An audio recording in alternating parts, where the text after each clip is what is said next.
Qala al-musannifu rahimahullahu ta'ala wa adaman naf'a bihi wa bi'ulumihi fid dharaini amin.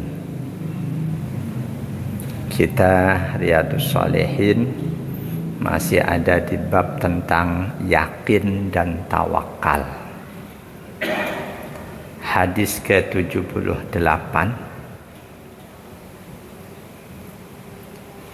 Inti hadis suatu peristiwa yang menggambarkan betapa tawakalnya Rasulullah sallallahu alaihi wasallam kepada Allah itu sangat hebat. Beliau sangat yakin dalam segala hal cuma Allah yang bisa memberikan solusi, yang bisa memberikan pertolongan dan bantuan. An Jabir bin Abdullah radhiyallahu anhuma annahu ghaza ma'an Nabi sallallahu alaihi wasallam kibala Najdin. Falamma qafala Rasulullah sallallahu alaihi wasallam qafala ma'ahum. Fa'adwaqathumul qailah fi wadin kasiril ghidai kasiril idai. Fanazala Rasulullah sallallahu alaihi wasallam wa tafarraqan nasu yastadilluna bisyajari. Wa nazala Rasulullah sallallahu alaihi wasallam tahta samaratin fa'allaqa biha sayfahu wa nimna naumatan. Hadis dari sahabat Jabir bin Abdullah radhiyallahu anhuma al-Ansari al-Khazraji, penduduk Madinah asli dari kabilah Khazraj. As-Salami dipakasi panggilan As-Salami linisbatihi ila Salamah binti Sa'ad, karena dedengkot kabilah itu Salamah bin Sa'ad. Sahabat Jabir nyaris hadir dan mengikuti setiap peperangan yang dihadiri oleh Rasulullah sallallahu alaihi wasallam. Rasulullah total terjun ke medan perang ada sebanyak 29 kali. Dari sebanyak itu, sahabat Jabir tidak ikut di perang pertama dan kedua. Tidak ikutnya beliau karena saat itu beliau masih anak-anak, sama bapaknya nggak boleh. Ketika ngomong kepada Rasul kasih tahu, karena kamu masih anak-anak minta izin sama bapakmu. Ternyata bapaknya nggak ngasih izin di perang Badar dan perang Uhud.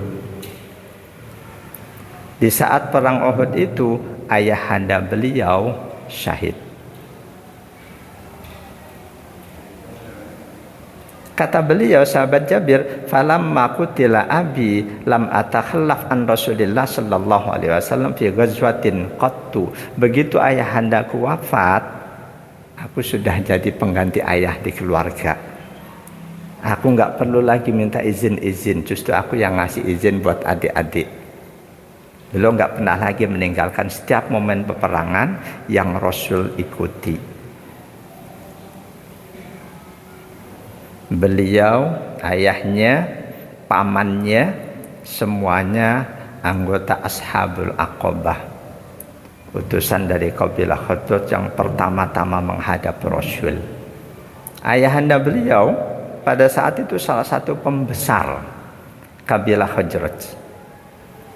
Sementara sahabat Jabir, wa kana Jabirun bin aswaris sahabah sinnan, termasuk sahabat yang usianya paling muda.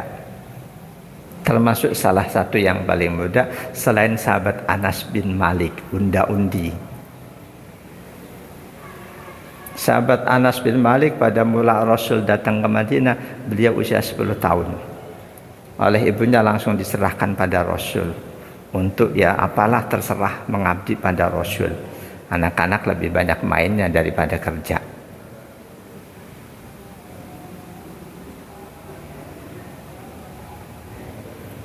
Beliau sahabat Jabir bin Abdullah ini di samping sebagai salah satu sahabat yang paling muda, wa kana min sadatihim wa fudulaihil al-muttahaffina bi hubbi Rasul, termasuk pembesar di kabilahnya dan sangat disayang oleh Rasul. Walaupun muda, beliau banyak meriwayatkan hadis sebanyak 1450 hadis. Walaupun dibanding sahabat Abu Hurairah masih sangat jauh. Sahabat Abu Hurairah 5.000-an hadis. Di bawah sahabat Abu Hurairah rata-rata 2.000 ke bawah. 1.000-an lebih. Sahabat Jabir 1.450 hadis.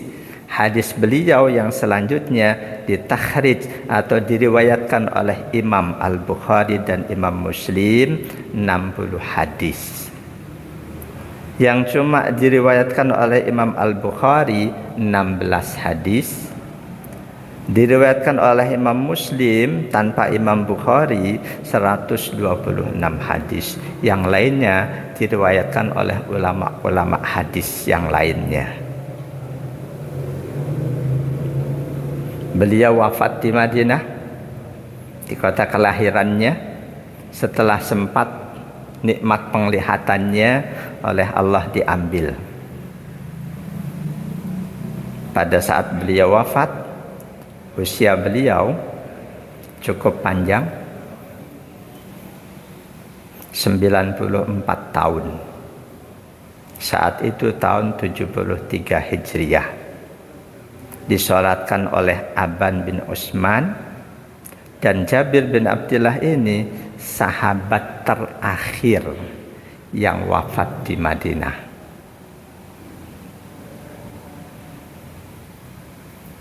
Radhiyallahu anhuma. Jabir bin Abdullah bapaknya sahabat Nabi. Setiap kali kita tahu ada seseorang dia sahabat, bapaknya juga sahabat, dia disebut, ada baiknya kita doakan kedua-duanya. Enggak sekedar radhiyallahu anhu, tapi radhiyallahu anhuma. Ini adab penghormatan kepada para sahabat Nabi. Annahu ghaza ma'an Nabi sallallahu alaihi wasallam qibala Najdin. Waktu itu sahabat Jabir berangkat perang bersama Nabi sallallahu alaihi wasallam ke arah dari Madinah arah Najd.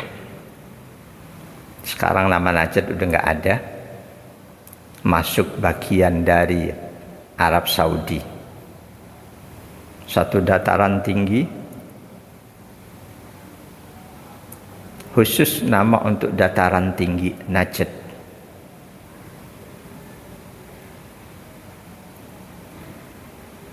Perang ini terjadi pada tahun ke-6 Hijriah. Sebelum Rasul hijrah ke Madinah belum ada peperangan. Meskipun beberapa sahabat sempat memberikan usulan kepada Rasul karena selama di Madinah umat Islam didolimi, dimarginalkan. Mereka usul pada Rasul, ya Rasul, kenapa kita nggak ngelawan? Rasul selalu nunggu perintah Allah. Belum ada perintah dari Allah, sahabat suruh sabar. Di ayat Quran itu ada percakapan antara sahabat yang mengusulkan untuk perang dan juga jawaban Rasulullah sallallahu alaihi wasallam dari Allah Subhanahu wa taala. Jadi saat ini Najd bagian dari kerajaan Arab Saudi, dataran tinggi yang tingginya terendah 762, tertinggi 1525 di atas permukaan laut. Sebelah barat berbatasan dengan Yaman, sebelah timur Bahrain, sebelah utaranya Suriah dan Irak, lalu sebelah selatannya berbatasan dengan gurun pasir Rib'ul Khalil.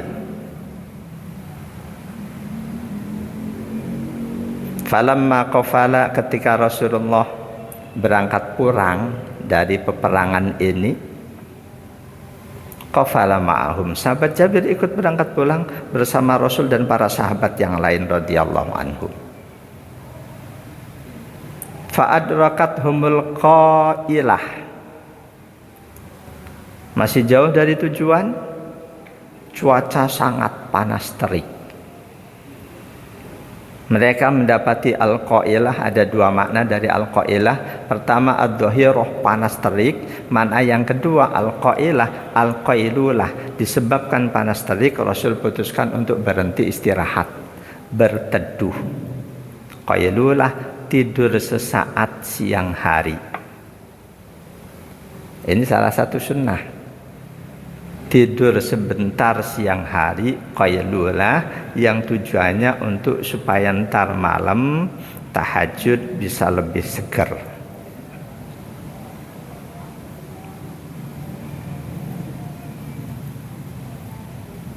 Rasul memutuskan untuk istirahat fi wadin kasiril idahi, di satu lembah yang di situ banyak tumbuh pepohonan berduri. Fanazala Rasulullah sallallahu alaihi wasallam, Rasul turun, semua sahabat ikut berhenti istirahat. Wa tafarraqan nasu yastadilluna bisyajar, para sahabat atau disebut manusia di sini, maksudnya para sahabat, mereka berpencar masing-masing mencari pepohonan untuk berteduh.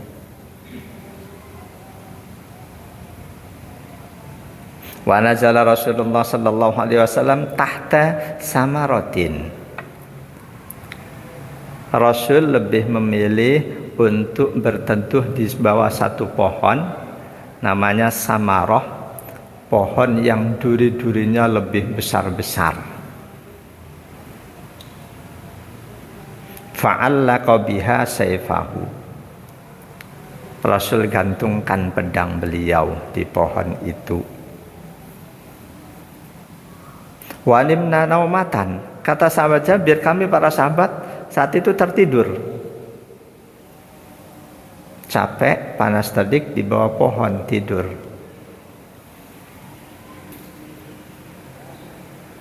Enggak lama, faida Rasulullah sallallahu alaihi wasallam yad'una, tiba-tiba ada panggilan dari Rasul kepada para sahabat. Ketika para sahabat datang, wa idza indahu a'rabiyun, mereka datang ke tempat Rasul berteduh. Di situ sudah ada seorang Arab Badui. Para sahabat nggak tahu Badui di dekat Rasul habis ngapain. Badui ini dari kabilah yang waktu itu diperangi oleh Rasul.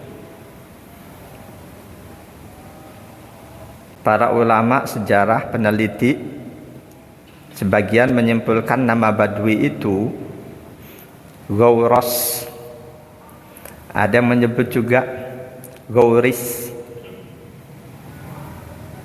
Huwairis. Ada juga riwayat lain yang berbeda jauh, nama Badui itu Daksur.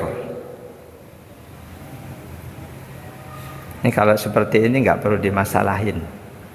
Di teks hadisnya aslinya nggak disebutkan siapa nama Badui. Di hadis yang ini, riwayat ini disebutkan yang ada di dekat Rasul seorang Arab Badui. Di riwayat yang lain disebutkan minal musyrikin, rajulun minal musyrikin, seorang laki-laki musyrik. Bisa disimpulkan Badui yang saat itu belum muslim, masih musyrik. Perbedaan riwayat-riwayat itu nggak terlalu perlu dimasalahin, apalagi semuanya sahih. Ketika para sahabat memenuhi panggilan Rasul, di dekat Rasul ada seorang badui tengah duduk ndeprok. Habis ngapain badui itu? Rasul baru ngasih tahu kepada sahabat. Faqala, kata beliau, inna hada ikhtaratu alayya sayfi. Ini tadi ini orang ini ketika aku tidur dia ambil pedangku.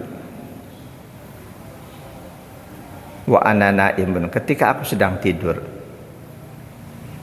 Fastaiqadtu wa huwa fi yadihi sultan. Sultan atau siltan. Ketika dia datang aku terbangun, pedangku sudah di tangan dia dan dia todong aku, kata Rasul. Pedangku terhunus ada di tangannya. Qala, ketika dia tadi nodong aku sambil dia berkata, man yamna'uka minni. Sekarang siapa yang bisa menyelamatkan kamu dari hunusan pedangku ini? Ini ketika Rasul cerita ke para sahabat, ini peristiwanya sudah berlalu, sudah terjadi.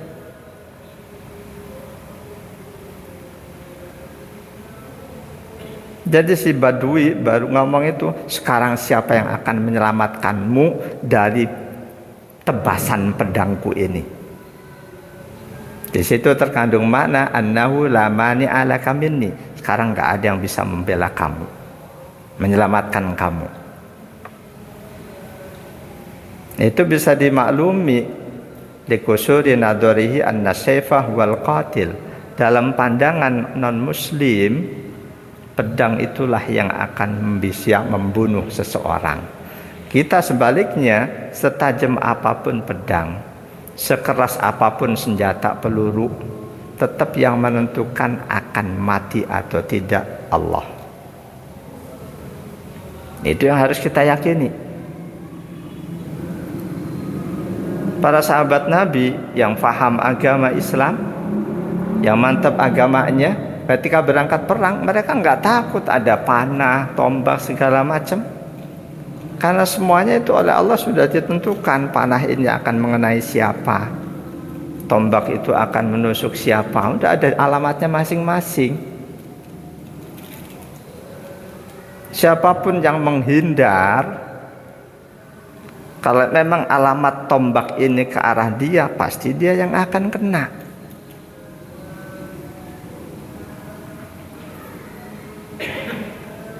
Jadi si badui sambil nodong Rasul, siapa sekarang yang akan bisa membela kamu, menyelamatkan kamu dari pedangku ini? Dia badui nggak tahu sama sekali, walam yaddi annallah wal fa'il, bahwa Allah yang menentukan semuanya. Wa annahu yahulu bainal mar'i wa qalbihi, Allah bisa mencegah, menghalangi seseorang dari hatinya. Kata Rasul ketika badui itu menodong aku dengan mengatakan man yamna'uka minni, siapa yang bisa mencegahmu dari pedangku ini? Qultu, Rasul cerita kepada sahabat nih, aku jawab Allah. Mantap jawabannya, sampai 3 kali.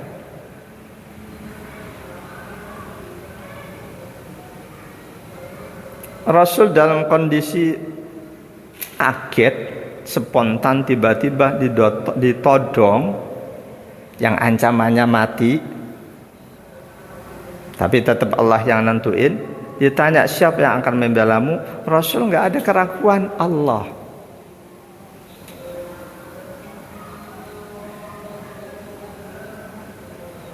Di riwayat yang lain, ketika Rasul ucapkan Allah, si badui langsung lemas, pedangnya terjatuh, diambil oleh Rasul. Rasul tidak nodong balik, walam yu'akibhu. Setelah si badui ini lemas, terjatuh, terduduk, Rasul seutuhnya memegang pedang beliau tidak membalas si badui dengan perilaku yang sama. Tidak membalasnya Rasul ini min karomi akhlakihi, menunjukkan sebagian kecil dari akhlak beliau. sebagian kecil dari akhlak beliau. Karena itu kandungan hadis ini fa fihil afu wal hilmu wa muqabalatus sayyiati bil hasanah. Di sini mengandung pelajaran bahwa memaafkan, bersikap sabar, membalas keburukan dengan kebaikan itu benar-benar dipraktekkan oleh Rasulullah sallallahu alaihi wasallam. Kalau Rasul membalas bisa banget, todong balik bahkan langsung tebas bisa. Tapi beliau Rasulullah Muhammad sallallahu alaihi wasallam lebih memilih untuk melaksanakan perintah Allah, membalas kejahatan dengan kebaikan. Selanjutnya hal ini membalas kejahatan dengan kebaikan pun menjadi perintah Rasul. Rasul sudah mencontohkan, selanjutnya beliau perintahkan umatnya. Karena itu salah satu dari ajaran akhlak yang luhur, akhlak Rasulullah membalas keburukan dengan kebaikan. Di surah Fussilat, surah ke-41 ayat 34, A'udzu billahi minasyaitonir rajim. ولا تستوي الحسنة ولا السيئة ادفع بالتي هي أحسن فإذا الذي بينك وبينه عداوة كأنه ولي حميم ولا تستوي السيئة wala tastawil hasanatu walas sayyi'ah, tidaklah sama antara kebaikan dan keburukan. Idfa' billati hiya ahsan, balaslah, tolaklah keburukan dengan kebaikan. Faedahnya, manfaatnya, faedal ladzi bainaka wa bainahu adawatun ka'annahu waliyyun hamim. Permusuhan yang ada di antara dua orang, ketika keburukan dibalas dengan kebaikan, yakin akan berubah menjadi pertemanan yang akrab. Jadi yang Allah perintahkan membalas kejahatan dengan kebaikan. Dan ini tidak mudah. Di ayat 35-nya Allah tegaskan, wa ma yulaqqaha illal ladzina sabaru. Tidak akan bisa menjalankan, menerapkan hal itu kecuali orang yang jiwanya penyabar banget. Rasulullah. Wa ma yulaqqaha illa dzu haddin adzim. Tidak bisa melaksanakan itu kecuali seseorang yang punya kedudukan sangat agung di hadapan Allah. Jadi Rasul ada kesempatan untuk membalas keburukan seorang badui, todongan pedang dari badui kepada beliau dengan todongan yang sama, tapi Rasul tidak memilih membalas. Beliau lebih memilih melaksanakan perintah Allah, membalas keburukan dengan kebaikan. Membalas kejahatan dengan kejahatan serupa hukumnya sekedar boleh. Bukan nggak boleh. Boleh. Yang tidak boleh mutlak haram membalas kebaikan seseorang dengan keburukan. Itu nggak boleh. Membalas keburukan dengan kebaikan ini diperintahkan. Membalas keburukan dengan keburukan yang sama boleh. Sekedar boleh. Bolehnya ini ada di surah An-Nahl. Surat ke-16 ayat 126. A'udzu billahi minasyaitonir rajim. Wa in 'aqabtum fa'aqibu bimisli ma 'uqibtum bih wa la in sabartum lahuwa khairul lis-sabirin. Wa in 'aqabtum, jika kamu mau membalas kejahatan, keburukan seseorang yang ditimpakan kepadamu, fa'aqibu, maka balaslah bimisli ma'uqibtum bi, sama dengan keburukan yang ditimpakan kepadamu. Harus sama. Ketika ternyata keburukannya lebih dahsyat dari yang kita terima, kita mendolimi dia.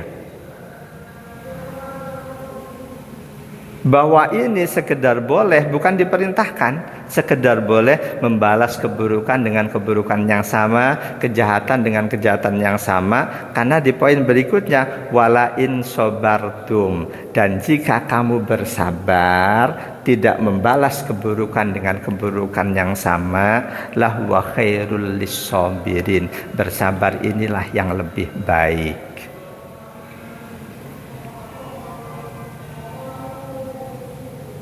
Jemaah dan Allah yakum ajma'in.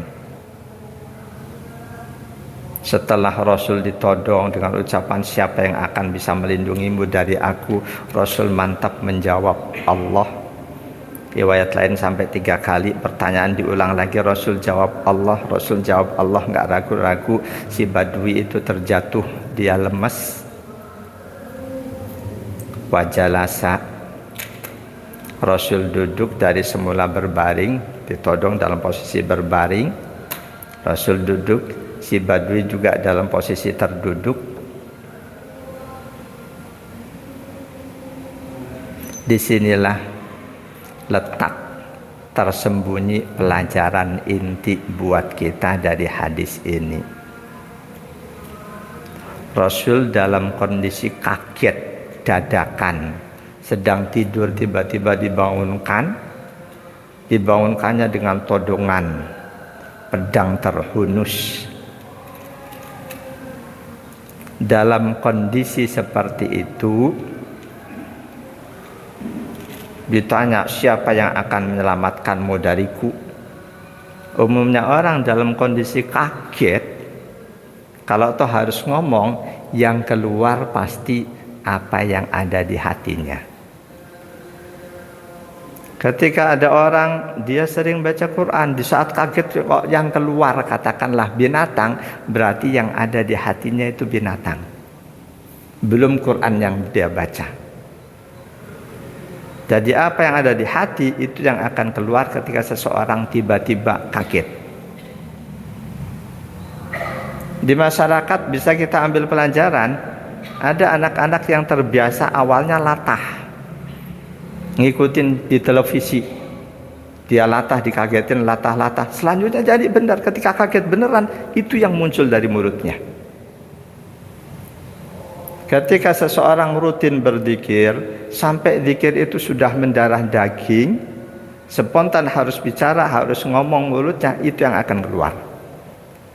Rasulullah di saat dalam kondisi terdesak, seorang diri lagi tidur tiba-tiba ditodong dengan pedang, siapa yang akan membelamu?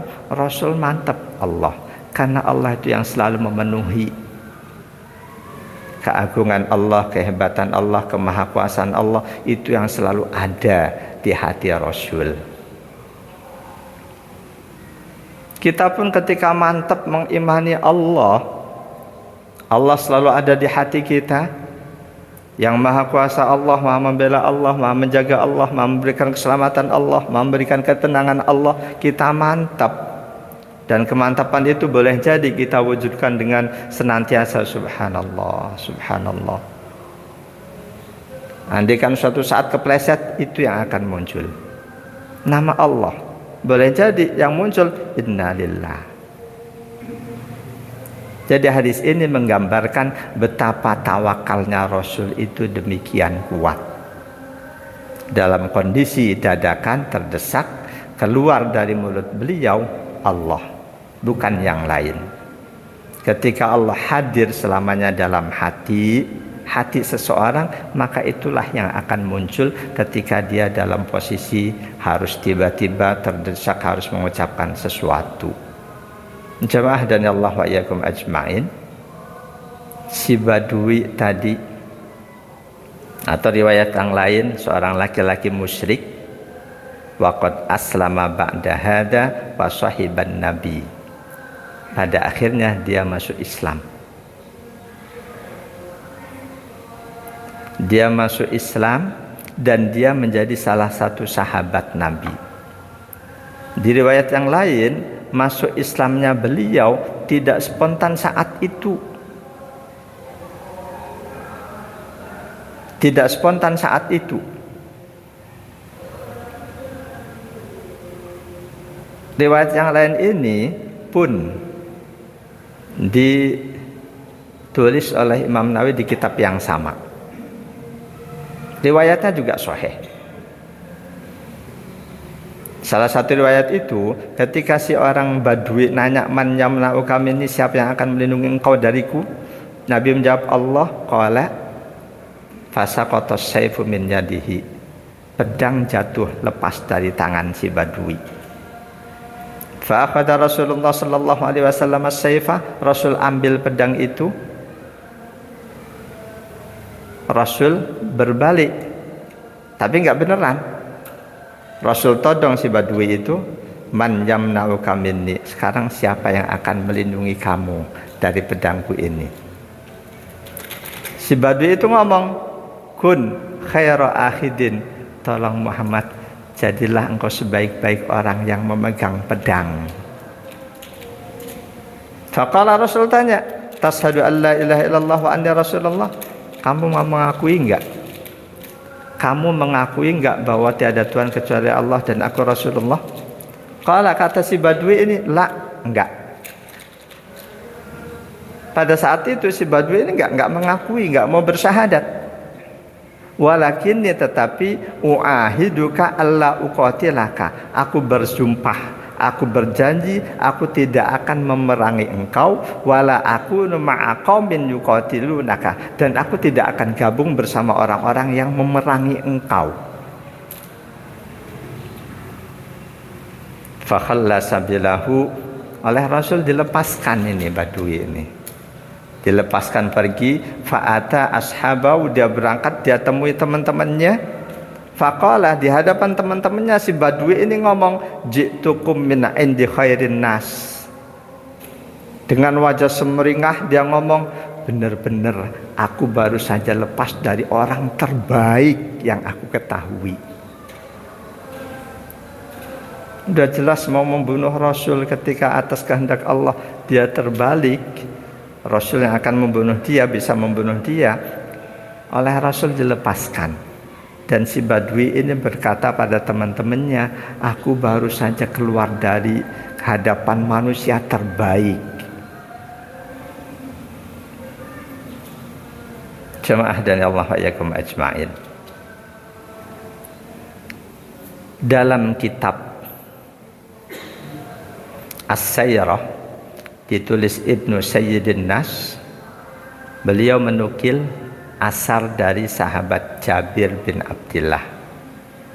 Kata sahabat Jabir, dari peristiwa itulah Allah turunkan ayat di surah Al-Maidah ayat 11. Secara makna memang ini benar.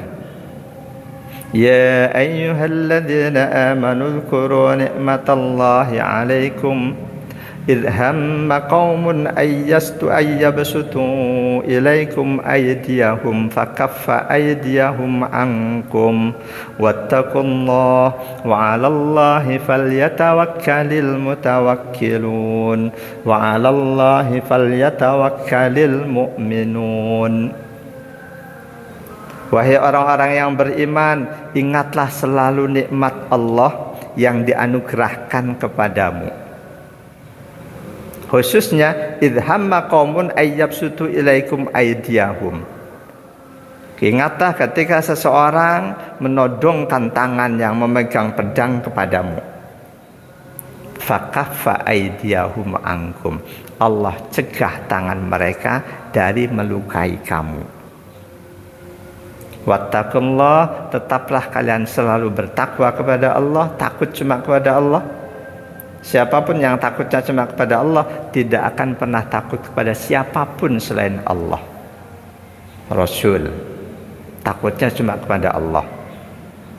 Kepada todongan seorang Badui yang sudah dekat di atas di depan mata beliau, nggak ada ketakutan sedikit pun. Tetaplah selalu takut bertakwa kepada Allah, wa 'alallahi falyatawakkalul mu'minun, dan siapapun orang yang aku beriman hendaknya dia berserah diri kepada Allah, tidak kepada yang lainnya.